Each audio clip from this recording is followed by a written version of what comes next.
Evening, guys. My name is David Cooper. I'm running for governor. Because a lot of y'all probably never even heard of me, I'm going to spend a little time to explain who I am. I'm the only blue-collar swing shift candidate running for governor. I work for Veolia right up on the river. If you take 275 up and you look over, when you're crossing the bridge, you'll see the Duke Power Plant. If you look over to the left just a little bit, you'll see another little plant. That's where I work at Veolia. We make sulfuric acid, aluminum, sulfur trioxide. I also have the honor and privilege of being the only service member candidate. When I was 17, I joined the Kentucky Army National Guard. This June will be 23 years in the service. I'll be running on Christian and military values. I'm not a career politician. I swear to be the most transparent, bipartisan, and accessible governor ever known. My phone number is on my website. My phone number is on my Facebook group page. I'm a Christian. I'm pro-gun. I'm pro-life.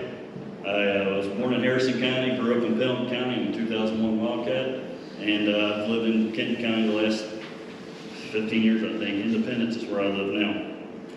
I married the same woman twice because I didn't learn the first time.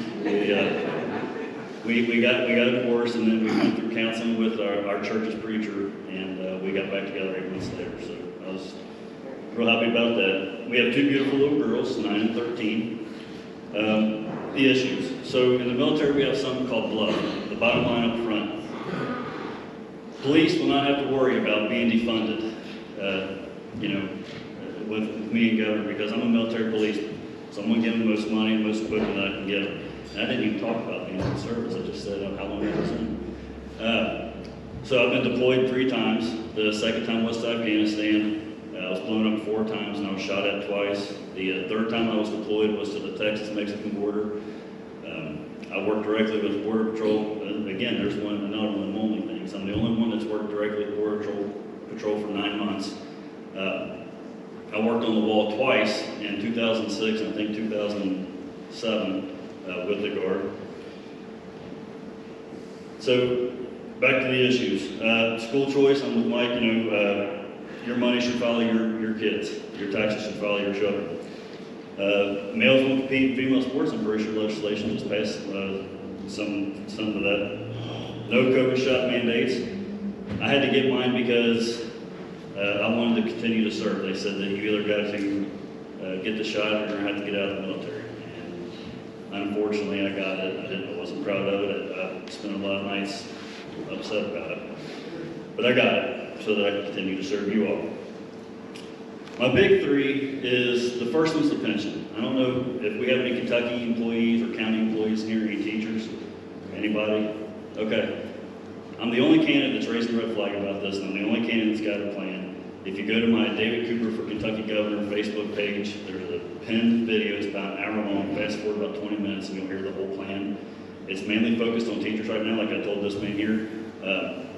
But once everyone sees that it's working, we're going to move it into the other 6 pensions. In case y'all don't know, just a few numbers that's probably going to bore you. We have $42 billion in unfunded liability right now. $42 billion with a B. Our general fund brings in $12 billion in taxes.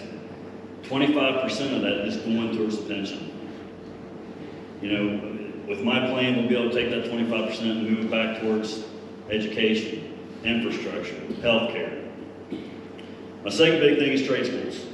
I want to get trade schools back into middle school, work with them through high school, and then when they step out of high school, they'll be able to start making $50,000, $60,000 a year instead of going $50,000, $60,000 in debt because they don't know what they want to do in college. Roger that, thank you. So a secondary thing to that, the trade school thing, is I want to create a mandatory senior class, life skills class.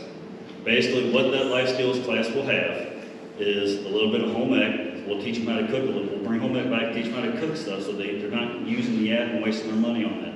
We'll teach them a little bit of shop so they can learn how to fix stuff around the house. We'll teach them a little bit about auto mechanics, how to rotate tires, change the oil, how to save them money.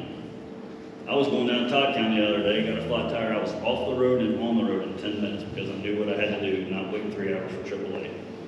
A couple other things I want in that class, a little bit of a financial class, teach them how to balance a checkbook, what a 401k is, what a pension is, how to buy a house, how to buy a car.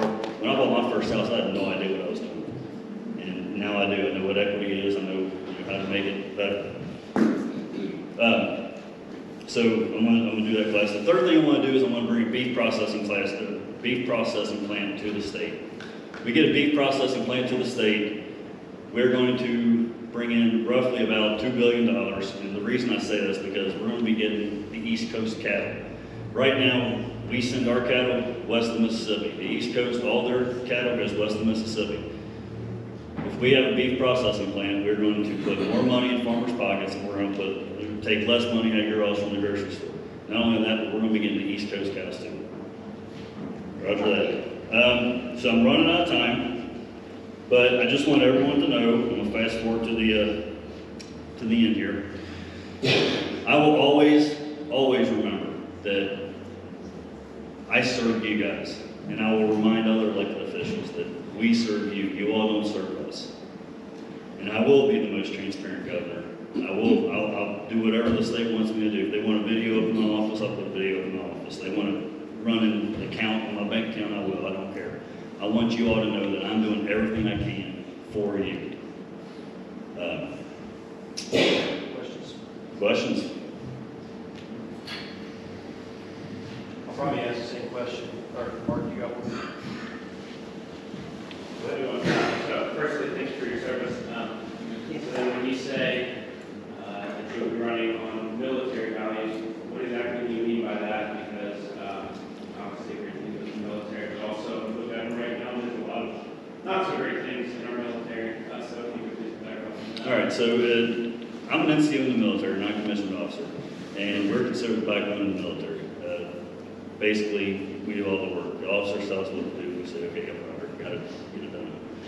They teach us 7 values, and the acronym is leadership: loyalty, duty, respect, self-service, honor, integrity, and personal courage. Y'all want a governor who's going to be loyal to the state over the party? I mean, I'm a Republican. I'm proud to be a Republican, but do you want someone who's going to be loyal to the state or to the party? Who's going to be loyal to the people or to the party? I'm going to be loyal to the state and the people. I'm going to perform all my duties as governor like I would in a military manner. I want to be respectful to everyone. I want to lead with integrity and always tell the truth, no matter if it hurts me. I'll give credit where credit's due, and I'll take the blame. Just running and not being at home and being a couch potato and being a guy who's just, criticizing all of us other people who's running, that's taking personal courage right there. So those are the values I'm talking about. Thank you for that question. This might be kind of related when you're talking about serving the people as opposed to something else.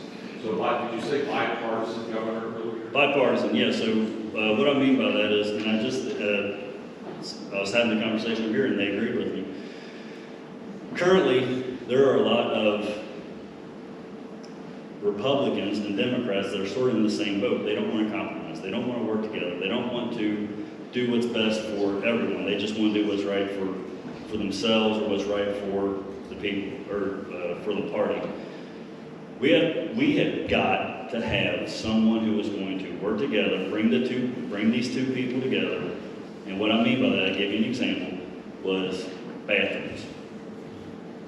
Republicans, and I'm one of them, does not want a man who thinks he's a woman using a female restroom. And vice versa. I don't want a woman who thinks she's a man using a man's restroom. But now there's a lot of Republicans, or a lot of Democrats, that want that. And they don't want to meet in the middle, and the Republicans don't want to meet in the middle. Why can't we just have bathrooms? Why can't we just have a restroom? Why do we have to have male and female restroom? Why can't we just have a restroom? That is an example of compromise. Because women don't like it. No, we don't want it. You don't like it? Because men pee everywhere. No, that's